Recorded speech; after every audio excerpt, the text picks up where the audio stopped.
You suck at the F1 game. I'm going to show you why you suck, and then I'm going to show you a cool trick that's going to help you to become a better player. And if you want proof that this method works, then I'll be an example. I used to be like you, playing at only 69 AI difficulty and struggling to get good consistent laps in the F1 game. But after putting in some practice and discovering this trick I'm going to show you, I actually managed to go from 69 AI all the way up to playing at 110 AI around Suzuka back in F1 2018.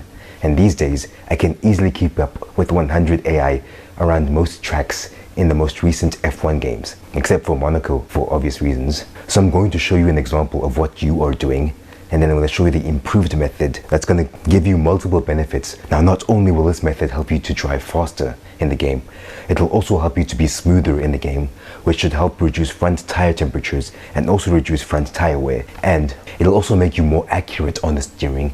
You can then also use setups that have more oversteer, which means you can be faster, even faster on the track. And you even have the ability to be able to save small slides. If the car starts to slide just slightly, you'll be able to correct that much more easily. So let's go ahead and begin with an example of driving up Eau Rouge Raidillon. So let's get started. So I'm using no assists at all. So this is the method that you use. You literally just go left and right? Which is a very obvious sense, right? If you want to go left, you go turn left. If you want to go turn right, you turn right, right? It makes so much obvious sense, but the problem is that it's really difficult to be, even though this is the most obvious method, it's actually really difficult to be accurate with your steering when using this method. Like, you can see how much I'm struggling already. So let's go ahead and short shift. You can see, so go ahead and turn the car left and then right. You can see it's really difficult to be accurate about where you put the car around Eau Rouge. Let's try that again. Maybe it's just because I'm not experienced with the method after not using it for so long. So here we come down the straight, going to turn left, and then let's try again. But you can see what I mean when I say it's really difficult to be accurate with your steering. Oh yes, that's much better. Much better. But now if you watch this new method that I'm going to show you, okay, you're going to see just how big of a difference it makes. So what you normally do is you turn left, right, left, right, left, right. It's very obvious, it makes a lot of sense. But this method I'm going to show you is called C steering. I came up with the name. Yeah, it's not that fancy, but it's the C could basically stand for circular circumference, or the fact that when you steer with this method, it's going to look like the shape of a C when you do it. So it's actually super simple and it's pretty easy to learn. So you just push the stick up like this, and then to turn right, you do that, and to the left, you go like that. So you pretty much go in this circular pattern, and you basically run the analog stick along the rim. And this allows you to be so much more smoother.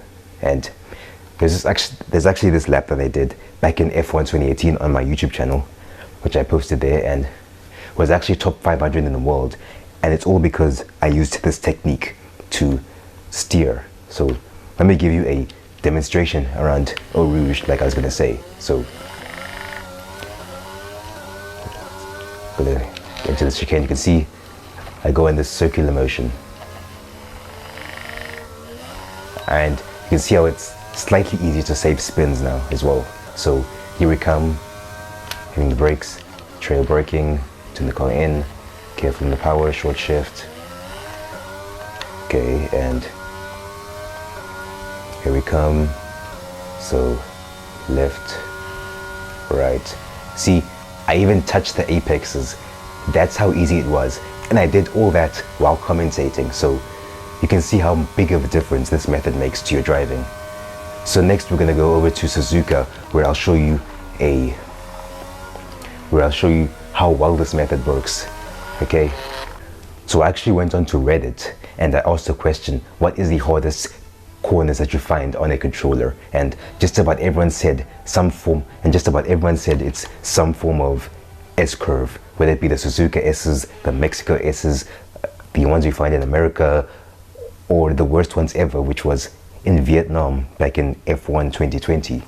So if this thing is so hard, I'm going to show you just how big of a difference this makes, and makes driving in the game so much more fun and easier. So I'm going to go ahead and steal a setup from Time Trial, obviously. Who makes their own setups, right? It takes way too long. So we're going to start with this left-right method that you use all the time.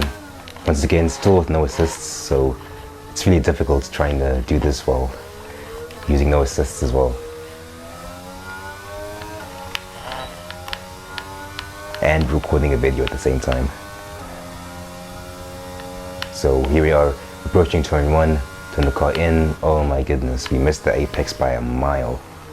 But go ahead, carefully turn the car in. Turn the car in, oh my goodness. We are missing apexes everywhere. Oh no. And we even now spun the car. So let's try this again. Okay, so this is the last time I'm gonna try to turn the car in. Oh my goodness, it's not getting any better.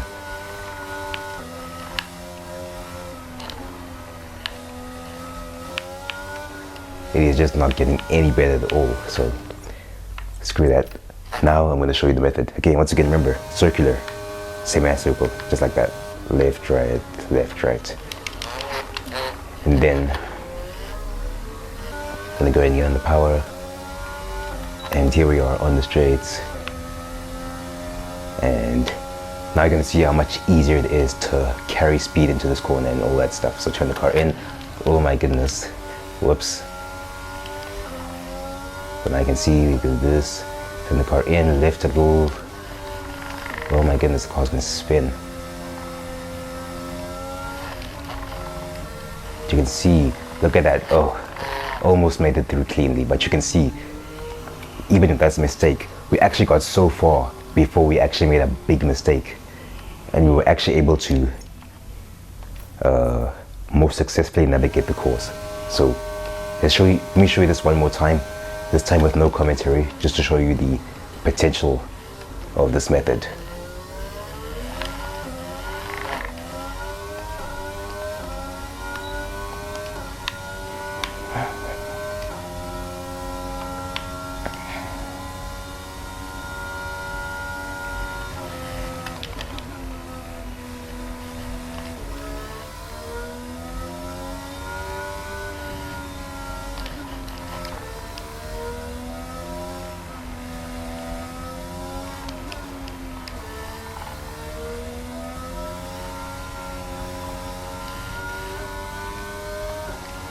See that?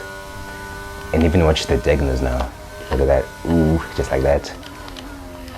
Boom. Look at that. Great stuff.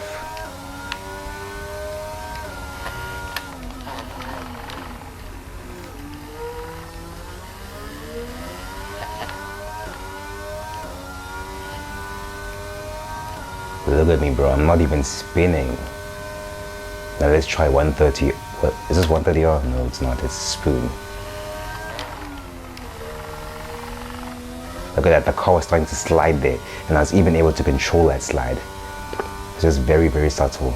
It's those subtleties that you really, really miss out on with the normal method. But with C steering, you can be so much more precise with your steering. Check out the video on the screen, or watch any other video that I have on my channel.